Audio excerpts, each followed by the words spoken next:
Il n'a pas gagné le prix Nobel de la paix et pourtant, selon lui, il l'aurait mérité. En conférence de presse, Donald Trump a encore une fois déclaré avoir mis fin à 8 guerres et nous promet même la 9e, l'Ukraine, tout ça depuis son retour au pouvoir le 20 janvier dernier. Mais a-t-il réellement réglé 8 conflits? On fait le point. La guerre Israël-Hamas. Difficile de dire que le conflit est terminé. La première étape du plan de paix du président américain est lancée, les otages sont libérés, les corps rapatriés et l'aide humanitaire redémarre. Mais Israël n'autorise pour le moment que la moitié des camions d'aide humanitaire prévus à entrer dans la bande de Gaza et à larguer 153 tonnes de bombes sur la bande de Gaza dimanche 19 octobre. Reste aussi la question de la démilitarisation du Hamas. La guerre express entre l'Iran et Israël. Au mois de juin, Donald Trump s'est félicité lors d'une réunion à l'OTAN d'avoir mis fin en 12 jours à ce conflit qui couvait depuis 30 ans. Les États-Unis ont bombardé l'Iran, puis négocié un cessez-le-feu. Cependant, aucun accord officiel n'engage Téhéran et Israël à ne pas reprendre la guerre. La République islamique avait d'ailleurs déclaré qu'un nouveau conflit pouvait éclater à tout moment.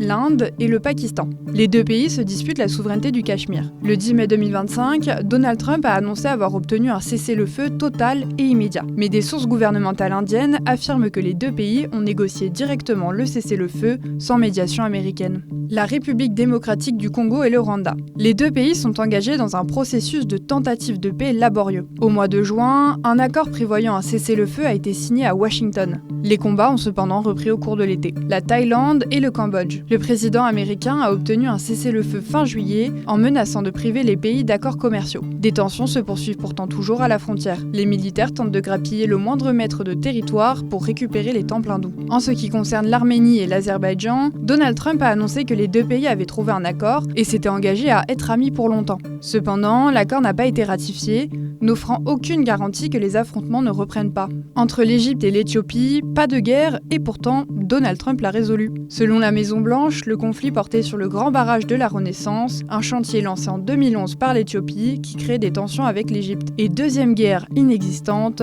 le Kosovo et la Serbie. Donald Trump aurait, selon ses dires, empêché une escalade entre les deux pays cette année. Compliqué donc d'affirmer que le locataire de la Maison-Blanche a mis fin à 8 guerres dans le monde. Son exploit est à fortement relativisé. Reste à savoir si Donald Trump viendra ajouter la guerre en Ukraine à son palmarès.